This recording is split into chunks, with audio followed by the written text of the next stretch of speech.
Welcome to the Tricord Advisors podcast, where we answer life's hard questions to help you make smart decisions with your money. I'm Jeremiah Lee, and this is Randy Barkley. We're both certified financial planners. I'm also a California licensed attorney. Okay, so we had the Secure 2.0 Act that came into play first of the year, and we're getting more and more. It's as though it's an onion. As they peel it out, we're getting more and more information about what you can do, some of the implications of it, and there's a lot of innuendos, I guess, is the best way to say that. That act touches on a lot of things, and for planning purposes, there's some normal stuff that people have expectations of. Right. Like today, we're talking about IRAs and Roth IRAs and 401ks, these qualified retirement accounts, and people say, "Oh, I know how those work." Great. Well, they're different now, and there's things you can do that are opportunities. The way I like to phrase them, there's opportunities to do things that you couldn't do before. Right. And so today we're kind of retouching on some of these qualified plans, but I think a lot of listeners will find something in here they're surprised about. So on a 401k, that's offered through most employers, and a lot of the same contribution amounts. Remember now, the 401k refers to a tax code. And so you have different people identify their plans by the numbers. So like a 403B, 457, but this refers to the actual tax code. And within the tax code, it talks about what you can do, what your contribution amounts are. They have age variances there and some exceptions and stuff like that. But generally in a 401k, you're allowed, it goes up every year with cost of living adjustments. So for 2023, we're basically $22,500, which is a big chunk of money. Unless you're over 50. Yeah, right? Yeah, right. There's all the unless. Unless you're over 50, then basically you can get in $30,000, right? Which is a nice boost. That's $2,500 a month for those of you that are trying to calculate that in your head. It's a fairly substantial contribution amount that you can put into a 401k. Yep, and it's funny, these amounts I usually don't even memorize them just because they change every year, and for every client we want to be doing real math for them to say, okay, how much more can you put in, and how as we plan this forward. But so the 401k is at your office, it's at your work, whatever you may be, and it has to come out of your payroll. That's one of the dynamics, is that when you take your paycheck, they'll take out for your 401k whatever amounts you select, and then you get the net of your paycheck, but it goes directly, before taxes are paid, go directly from your employer into the 401k plan. And the benefit being is you skip out on that income. You don't get taxed on it in that year. The money then grows without being taxed as it grows. It can increase, you get dividends. And your investments there's pretty much a universe of investments. There's very few limitations on what you can do. Now, 401k, you have an administrator who sets up the sub-accounts. An IRA, you can almost go the whole universe of investments. Yeah, anyway. It depends kind of what plan, but some 401ks will only have 5 or 6 options. Pick one. Others will have 1,000 options. You can decide what you want to do, but you pick an investment strategy. Often for our clients, we'll connect with them on that. If we're not managing it ourselves, we will then look at their options and help them pick the right options for them. Right. And then the money grows. And then when you reach retirement, 59 and a half or older, you then have this pool of money that you can draw from. And when you draw from it, it's taxed at that time. So you're basically taking what could have been taxable today, it may be your higher earning periods, and you've delayed the taxes, for maybe the next 20 years. Right. And when you take it out in 20 years, after you've retired, you're not working, your income is much lower because you don't have all that working income to receive. And so the idea of this is that you're shifting some of this income from current periods, you've delayed the taxes, and you receive it in later periods. And if the tax rates were the same, this would be an absolute no-brainer. You're delaying the taxes, great. The part where people then talk about this say, well, what are taxes going to be in the future? They're probably going to be more. I don't know. I think probably. I think the logic indicates that they're going to be more. Now, how government has dealt with, instead of raising taxes to fund some of these programs, entitlement programs, is they borrowed money. And that's where it comes back. And that's a whole nother conversation about the national debt and how that funds entitlement programs and the shortfall and all that. But bottom line is, we have this expectation that taxes are going to be higher in the future. So it's better to put money into a Roth, right? Potentially, yeah. And so even if taxes are higher in the future, a 401k and IRA still makes sense math-wise. Right. You're avoiding the taxes now, you let it grow tax-free, then you take it. And the biggest difference is that for most folks, say you're in your early 50s, you're making probably some of the greater amounts of money You're probably in the higher amounts of your income producing. What you're going to be able to make. Right. Then after you retire, your income kind of, for a lot of people, falls kind of off a cliff. And then you're using this. So that difference, it bumps you down to the lower tax rate. So the math works out. 401ks are great. IRAs are great. They have a better benefit and outcome for you in the future. Right. But the other question that comes about is Roth IRAs. So the Roth IRA is a little bit different animal. Instead of trying to delay. Go ahead. But I mean, a Roth, you don't get a deduction for it, right? Yeah. The biggest piece is when you put the money in, it's after you pay taxes. So you have to pay all your taxes first, and then you put the money in. It still grows tax-free, but then when you're ready to retire and take it out, it comes out tax-free as well. And so what you don't have is you don't have that delay in the taxation. You have to pay the taxes now. But the benefit you do have is in the future, say if tax rates go way up, or maybe you also have a pension or something else where you're never really going to produce. Well, you take Social Security or some things like that come alongside. Yeah, so can I do both? You can. I can. You can. You can do both. The Roth has all sorts of bells and whistles. And for everybody who is interested in this, I don't say it's personal to each person, but kind of. There's income limits. It depends what else you're doing in life, whether or not you can contribute. And even if you are past the income limits, you can do what's called a backdoor Roth. You can make a conversion of an account. So there's a number of ways to get these Roth accounts built up. So a backdoor Roth, I think you need to kind of flesh that out a little bit more. So if you make too much money to contribute to a Roth. So high income earners. Yeah. So it's mid 100s, mid 200s if you're married. If you're making that much money, you're not allowed to put money into a Roth, just the way the rules are written. However, one of the things you can do is get money into either a traditional IRA or make a post-tax. It's what I call an excess contribution, right? Yeah, excess over the amounts you can deduct. You can put that into a regular IRA and then take that IRA, convert it to a Roth IRA. Because what happens under the tax code, because your income reaches a certain level, you can't put more. You can't put money into an IRA. So it's kind of like, whoops, I'm sorry. So the government allows you to put that money into a Roth. So they call it backdoor because it's not a direct deposit into a Roth account.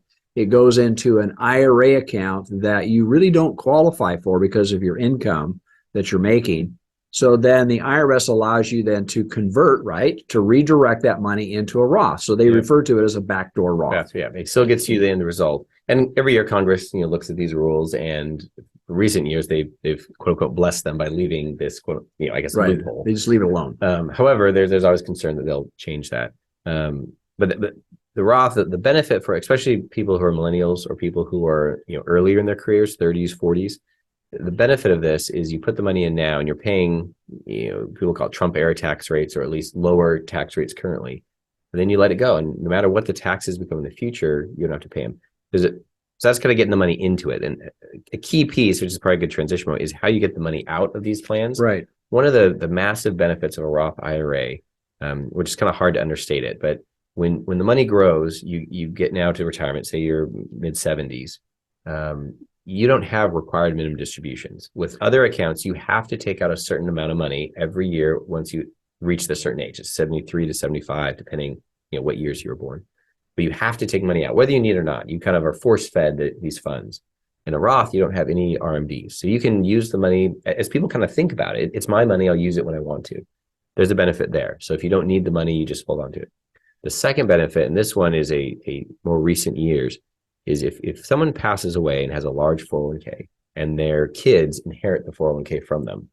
Years ago, there was better tax laws, but currently you have 10 years to take all that money out. So if someone leaves you, unless you're a spouse. That's your spouse, and spouses are still treated special. But say you're a kid and your parents had $1 million in IRA, in a 401k or an IRA, and you inherit it. Hooray! This is great. Well, that money has to come out over the next 10 years. So that's equivalent to, even if you spread it out, $100,000 of extra income every single year that just goes on top of what you're already making. And it becomes ordinary income. And I don't want to get into the different taxable aspects of it, but ordinary income is one of the highest income levels for taxation that you can receive. And it's just very expensive, particularly if you don't have a lot of write-off, right? Yeah. And often when your parents, not always, but often when someone's parents are passing away, they're still working and they're in these high income brackets. So someone who say was making 200,000 all of a sudden gets another 100,000 tossed on top, which on one side, hooray, there's extra money. On the negative side, they just bumped up into these higher tax brackets. So if you're listening to us and you're saying, well, these guys are talking about making $200,000 a year, that doesn't make, I'm not anywhere close to that. I'm making $75,000 to $100,000 a year, and I've been working now for 30 years. But again, remember, it's household income. So if it's you and your spouse, and between the two of you, let's say that you are making close to $200,000 a year, which is not unreasonable for people, even non-professionals or professionals that are in that age bracket. Yeah. And all of a sudden you receive an inheritance, and you've got to take another $100,000 out every single year. That could be massive from a tax standpoint. For taxes. And for a lot of folks, because they have this 10-year rule now, they say, well, I don't need the money. I'm going to wait till I'm 75, then I'll take it.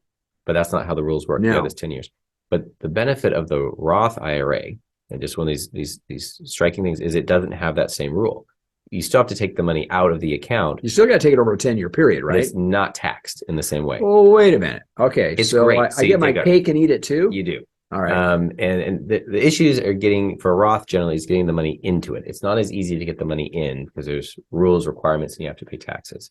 But on the backside, when you're getting the money out, it is just an entirely different landscape of you can take it out whenever you want to, generally. And when you do take it out, it's not a taxable event. You just put it into a different account. Interesting. And it's a whole different structure. So for someone to inherit a Roth IRA from their parents is what most people think of as an inheritance. Hey, I got this money. I can do it whenever I want to use it.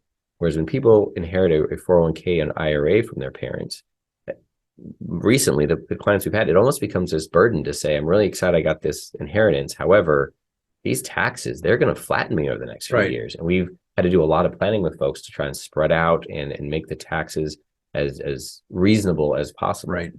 So stay with us. We're going to continue our conversation about some of the unique qualifications for contributions and distributions and changes within the IRA code. We'll be right back. Welcome back. We're going to continue our conversation on IRAs, 401ks, Roths, and some of the unique aspects of distributions and contributions and such as that. So let's continue our conversation. So what is the withdrawal techniques from my qualified account? I mean, what can I use? Yeah, so what you shouldn't do is use it before 59 and a half. There you go. When you're still in your mid 50s, if you take anything out of your qualified accounts, unless there's a number of exemptions, but other than that, you'll get a 10% penalty plus the income tax. So it becomes problematic. But after 59 and a half, you're still working. But once you retire, once you say, I'm going to start using these, there's a number of ways that people think about how to take the money out. The first one is the old classic is the 4% rule. To say, I'm going to take out 4% of my account each year. I'm going to use that to live off of. And the 4%, if you think about that, it changes a little bit because the dollar value could have gone up more, it could have gone down. 4%, if you made... it typically works. I mean, if your account value grows greater than 4% on an average over 20 years, 4% means that you're going to get a little bit higher amount out because the account value is higher, right? Yep. What happens if my account value is flat or it actually drops? It goes down. Yeah, and the reason they use the 4% rule is not always, but generally with say you're getting a 2 or 3% return, so you're going down each year. As you take the earnings, the interest, that you got in that year, plus a little bit of the principal, this generally will last you 30 years is the rule of thumb. We always want to do the specific math for each person, but that's why the 4% came up to say you could probably use about 4% of your account regardless of how much you made in it, assuming you have a reasonable risk level. And that account will then last you for 30 years. We talked about this before, there's questions of whether it should be the 3.5 rule or it should be the 3% again, rule. Even the guy that actually did all the work on this and came up with the 4% rule decades ago has come back and just said, listen, this is not hard and fast. Right. This is not a law that you should latch onto because the economy and performance has changed. And so he's made changes on that. And the worst part about the 4% rule would be if, say, the first 3 years or 4 years into your retirement, the markets are just coming down and you're like, nope, still going to take 4%, still going to take these bigger bites. Those bigger bites will feel bigger in the future than if you said, I don't really need the money. I'm going to take some smaller bites at the beginning. So that's one method. The other is they call the fixed dollar method. And this is, I think, what we tend to, there's two that we tend to use, but this is one of them that we do the budget. We do their planning first and say, how much do you need? Like, what do you need to supplement your life? And maybe from this account, someone needs to get $20,000 or $30,000. So then we'll do the planning to say, okay, we want this account to produce $20,000 or $30,000 every year. And ideally, it would do that forever. That your interest is beyond that. And so you're never drawing into the principal. For others, it can't do that. And so we say, let's get a reasonable rate of return and make this account last as long as it reasonably can. So for a lot of people, it's more of a budgeting focused. I do my budget first, and then I plan what I need. The other one that I like, we do this a lot, is called a buckets approach. To where we say, okay, we have one bucket, that's your spending bucket. It's easier for clients to get a hold of this, is what I have found. I don't think there's any magic in it, but it's easy to explain, and it's also easy for clients to get their head around this kind of concept. And I think on the financial side, it's easier for them to mentally get and psychologically appreciate, but also it allows them to take that last bucket and be more aggressive with it. Right. And that's useful to their future for a lot of people to take on a little bit extra risk. So the first bucket would be kind of cash, is when they're spending. The second bucket would be the money they expect to use the next, say, 2 years or so. And it is pretty stable. It might be bonds, it might be dividend paying stocks. Right. Something fairly stable, not a lot of fluctuation, but it's going to be there for them to use. And then that third bucket is kind of the much later money. Right. And so that money might be fully invested in equities or some kind of equity blend, so that holistically, when you look at all their accounts, they have a very reasonable investment approach. However, the money they're using is in these more stable buckets, and the money that they're not touching is the money that gets to grow into the future. And often what it allows people to do is to have a very reasonable holistic portfolio, but have a portion of their portfolio a little bit higher on the risk scale, which is also higher on the return scale, which allows that money to grow. Yeah, I mean, it allows fluidness. And again, I going back to it, we work with our clients and try to help them understand what their required rate of return is. In other words, what is the rate of return that they need to make on their money? And everybody knows that when you invest, whatever you invest in, whether it be bank instruments like certificates of deposits or money market accounts or treasuries, dividend paying stocks, bonds, everything has a risk element to it. Everything has something that will play out over time. Our job is to make sure your portfolio is pension-like, that it will continue to provide, but the client gets to see the dynamics inside of the portfolio structure. Yeah. And, so I want to kind of change subject matter a little bit. There's some unique changes in the Secure 2.0 Act, and more specifically to 529. Yeah, so this is a great change. So we were talking about earlier how a Roth IRA is so useful in your future. Well, one of the pain points that people experience when they do what's called a 529 account is a college savings account. Right. People put money in for their kids or their grandkids, and they built it up. And the question always comes up, well, what happens if they don't go to college? Right. Or what happens? Or they get a scholarship. Yeah, or what happens if they just don't need as much as we put in? Right. Which, again, is a great problem to have. People like to be on that side of it. But there's an issue there. And the old answer was, well, you can redirect where that funds go to a different child, maybe a younger child, a nephew, a niece, something like that. Well, there's now a different rule, which I think is going to benefit so many people who get into this boat. So it used to be that money was kind of stuck. And if you just took it out of the 529, you had to pay a penalty on it. You had to pay taxes on it. Whereas now with the Secure Act, what they've allowed is you can take a 529, and there's a number of rules. You have to have had it for 15 years. It has to be for a specific beneficiary. So you can't change the beneficiaries in the midst. So if you have multiple children or multiple people that you're thinking that you're going to contribute to on the 529, it has to be the same beneficiary for basically the length of the plan, for right? That 15-year period, yep. And so if you've had, and they're trying to scratch a very specific itch here to say you've had the money, it's been for a kid, they just didn't use it all. What do I do with it? So if you kind of check all these boxes, you can then convert this 529 account into a Roth IRA for that child. This is a massive, for people that have over contributed or unexpectedly, the child just doesn't need the money, and it may be for some very positive reasons. But what do you do with the money? Yep. And we've had several clients who just end up with a balance, and the child's done. Yeah. They finished school, or they're not going to finish school. And so with that, there's some caveats, of course. This only allows you to do $35,000 during an individual's lifetime. So you can't take unlimited amounts and get it in there.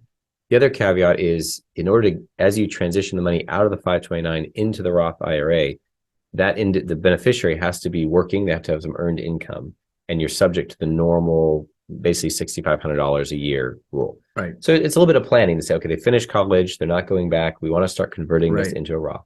But the huge benefit here is if there's someone who's 25 years old, 26 years old, and has a Roth with 35,000 in it, they generally should not be touching that account for the next 30 years. Right. And so you have 30 years for this amount of money to grow without being taxed, without having to throw off dividends or any sort of income.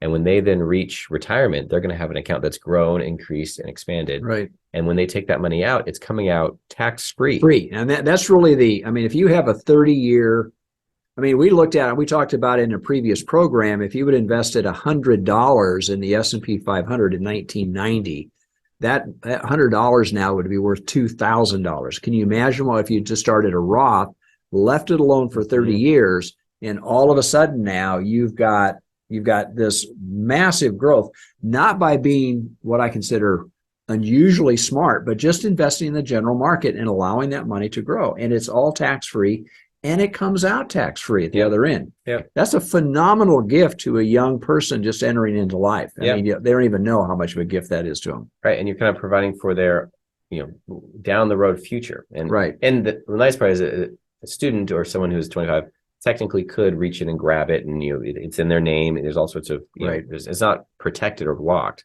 However, there's a lot of disincentives and a lot of benefit for them to just let it be, forget about it, and wait for their retirement and have this great benefit. So the Secure Act has made a number of changes. We're kind of revisiting things that might are older, 401ks, IRAs, Roth IRAs, 529s. But the Secure Act 2.0 is putting bits of a spin on each one. So it's just really interesting. I mean, you think you understand something, and then Congress passes a law, and then even with that law, there's kind of like on the surface you have some basic things that you understand, but then you start to peel back the law and you start to look deeper within the context. You're seeing all these little changes. Yeah. So we're now just starting to get a lot of this information. And how it can apply to someone's specific situation. So if you missed any part of this show, you can go to our website, retirementunlimited.com, or you can look for us on YouTube. Until next week, folks, may you grow in wisdom and knowledge. Thank you for listening.